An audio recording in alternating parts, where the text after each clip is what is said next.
Hello, my name is Dr. Jack Tips, and this is a brief discussion of Scleragraphics, which is the combining of the sclerology that was founded by Dr.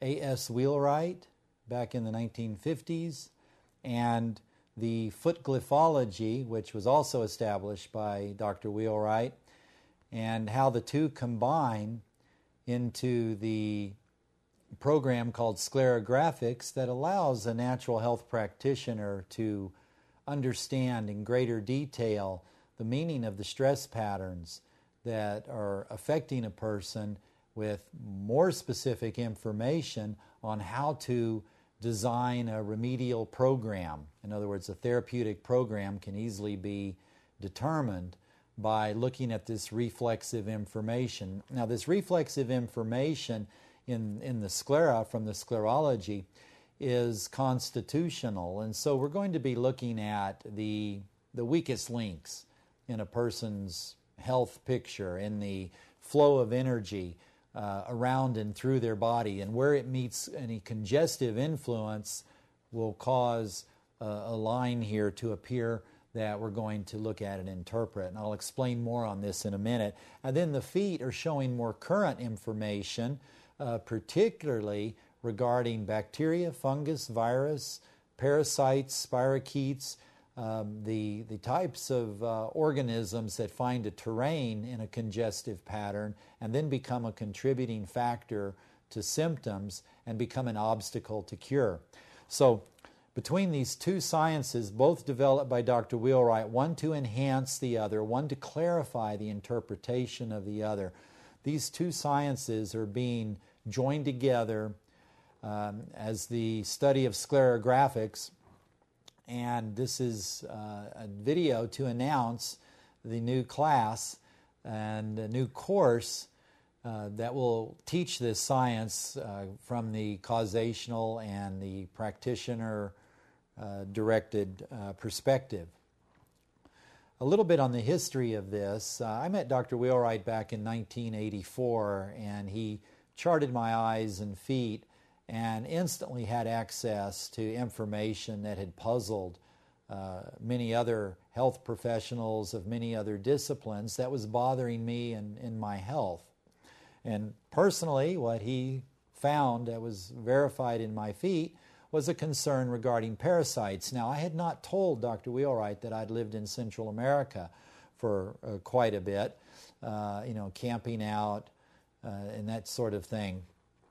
And so he was rather alarmed by what he saw, and he took me on an herb walk, and we collected the necessary ingredients to correct the parasites, which worked beautifully.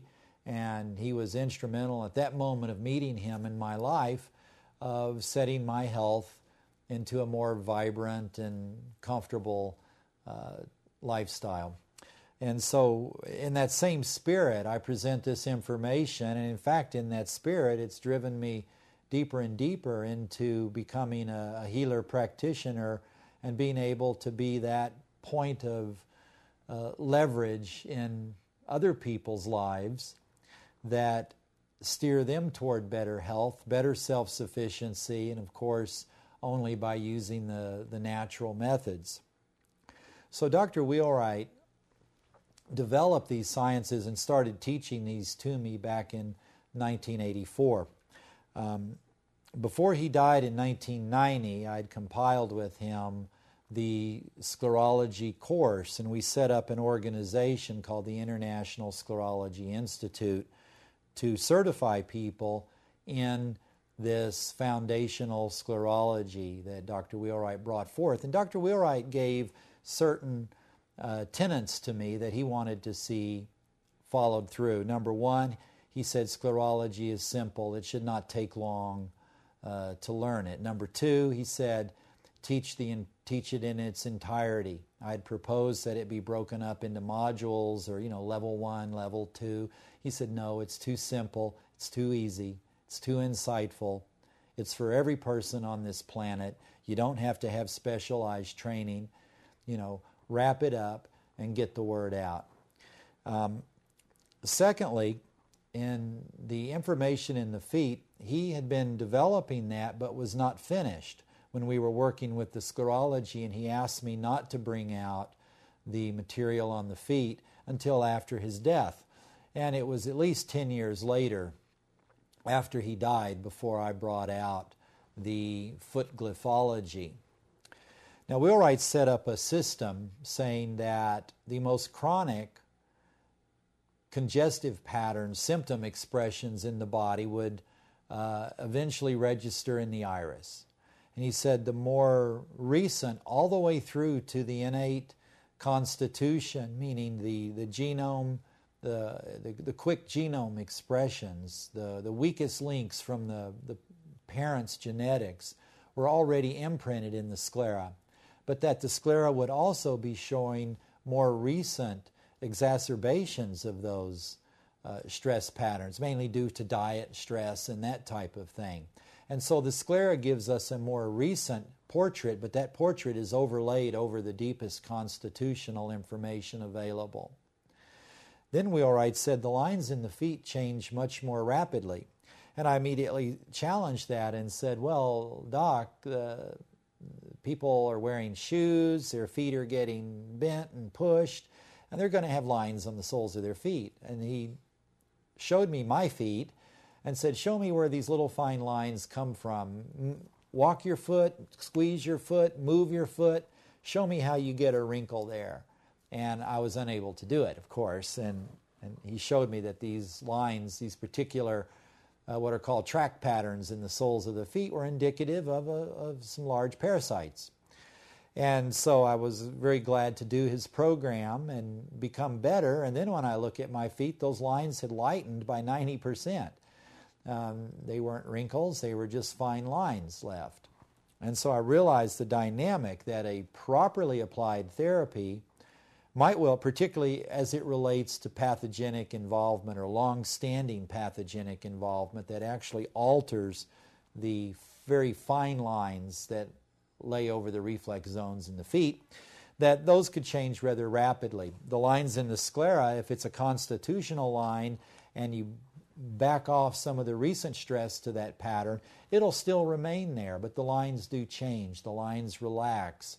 And Wheelwright was even able to show a healing line where a tight tension in the eye was able to back off and relax, like a rubber band relaxing after being stretched tight.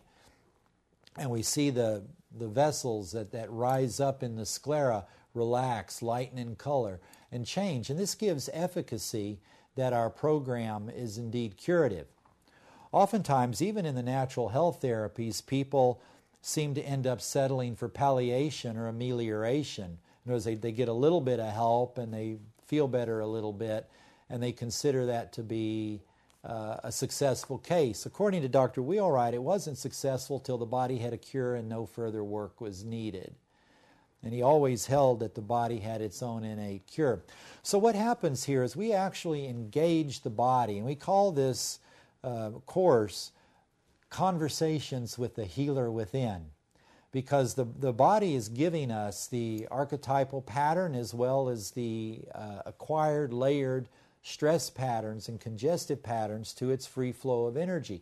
And these are showing in the eyes, and then by certain fine nuances we can tell how much if pathogens, which are other forms of intelligence, are a part of the picture. Now, when you have another form of intelligence complicate what's already going on, then you actually have to design a health or a remedial program to address both facets. You can't just build, let's say, build the intestines when there's a parasite there. Yes, you can build the intestines, but you don't help the person with the reason why maybe they're grinding their teeth at night and eroding their teeth, which was really stemming from the aggravating chemicals being released by a parasite.